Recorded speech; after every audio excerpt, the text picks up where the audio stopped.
Greetings and welcome back to the Casual Wargamer. And today we are continuing our look at the Knight detachments for Grotmas with the Iconoclast Fiefdom for Chaos Knights. And this follows a similar trend that we saw in the Imperial Knight detachment, where you get to take a sort of allies edition, which you then use to boost your knightly army.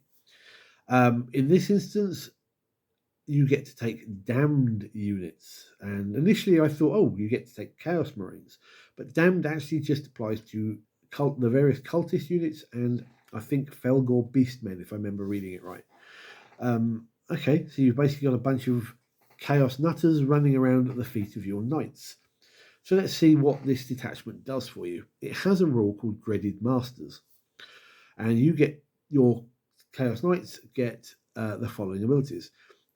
Titanic Knights get Dread Tyrants. So while a friendly damned unit is within 9 inches of this unit, each time a modern unit makes an attack roll, reroll hit rolls of 1 and reroll wound rolls of 1. So that's quite nice. However, all your Chaos Knights gain Dark Sacrifice. So each time a Chaos Knight's unit with this ability is selected to shoot or fight, it can make a Dark Sacrifice. If it does, select a damned unit within 6 and they make a leadership test. If they pass, you lose D3 models. If you fail, you lose D3 plus 3, and then your Knight unit gets to choose either lethal hits or sustained hits 1. So it's basically the Dark Pact from the Chaos Marine Codex. But in this case, I'm guessing your Knights are crushing them underneath their oversized feet for the glory of the Chaos Gods. And much like the Imperial Knights detachment, this one limits the number of damned units you can have based on the size of your army. 250 points, 500, 750, and again, no damned unit can be your warlord. Interesting. I'm looking forward to facing this detachment at some point, so let's see where that takes me. Enhancement wise, you have 4 as usual. Profane Altar for 20 points. Chaos Knights model only. Each time the bearer makes a Dark Sacrifice, you destroy the maximum number of models, so 3 or 6, depending on how the leadership test goes, but then you gain both lethal hits and sustained hits 1. Okay, nice.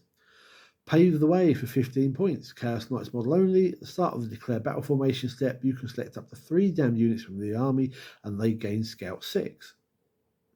Okay, that's nice. Tyrant's Banner for 5 points. Chaos Knights model. Each time the bearer makes a Dark Sacrifice, select 1 visible damned unit to make a leadership test instead of the damned unit within 6. That's quite nice. That's got use, I think. And Diabolical Resilience for 35 points. Again, Chaos Knights only. The bearer has the Feel No Pain 6-up ability and can ignore any and all modifiers to its move characteristics and or any advanced or charge rolls made for it. Very, very nice.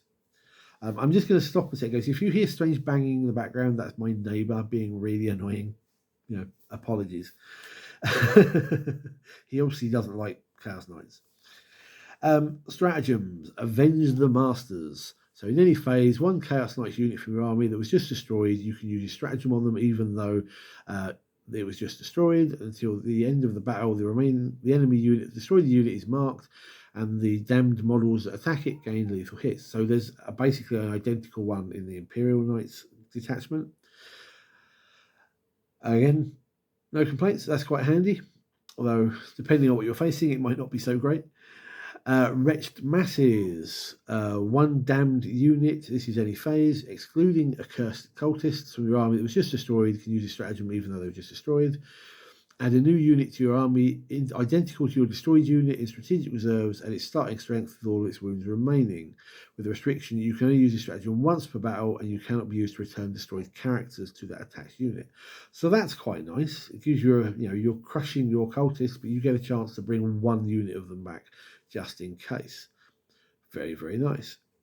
Soul Hunter. In the fight phase, just after a Chaos Knight unit has fought from your army has fought, if 1 or more models were destroyed as a result of the attack, you can regain up to D3 lost wounds. If 1 or more models were battle shocked and were destroyed as a result, your unit gains D3 plus 2. So whereas the Imperial Knights one was using the tech priests to heal it, this is basically going, I can kill models and I heal up by being very, very killy, which is what Chaos Knights are really good at.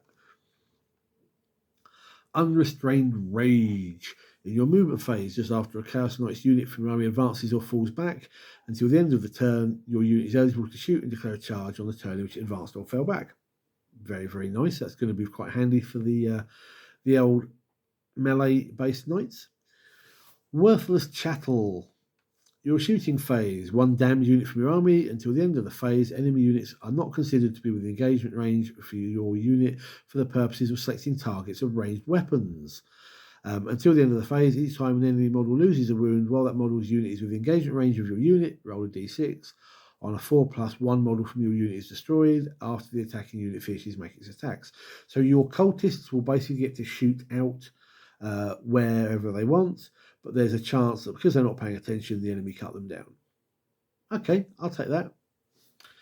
And lastly, Preserve the Idols. Your opponent's movement phase, just after an enemy unit ends a normal advance or fallback move, one Chaos Knight unit from your army that was in 9 inches of the unit is selected. Select one damned unit from your army that is not battle shocked, not within engagement range of one or more enemy units, and not within 6 of that unit, of your unit. The damned unit can make a normal move of up to 6, but it cannot end this move closer. It must move this end closer, this move to the enemy unit, than when it started. Okay, so it's, handy. You're chasing after the enemy. Okay, so that is basically this detachment. It's similar to the Imperial Knight one in the fact that you get allies and there is the potential to heal your knights, and it's kind of based around the you taking portions of another army to bolster you. I think with this one, it's a little bit more killy. The other one feels a bit more defensive. This feels more like you're going in there and you're pummeling the snot out of the enemy, but you're crushing your minions to do it. So there's only a finite resource that you can utilize, which could add some interesting dynamic to the game. All in all, I quite like this detachment. I think it could be fun. Again, I don't think, like the Imperial Knights one, it's going to be particularly competitive, but it should be fun for casual or maybe even narrative games. So let me know what you think about this in the comments down below. If you're a Chaos Knights player, give me a thumbs up, hit the subscribe button, and I'll see you in the comments. Take care. Good gaming.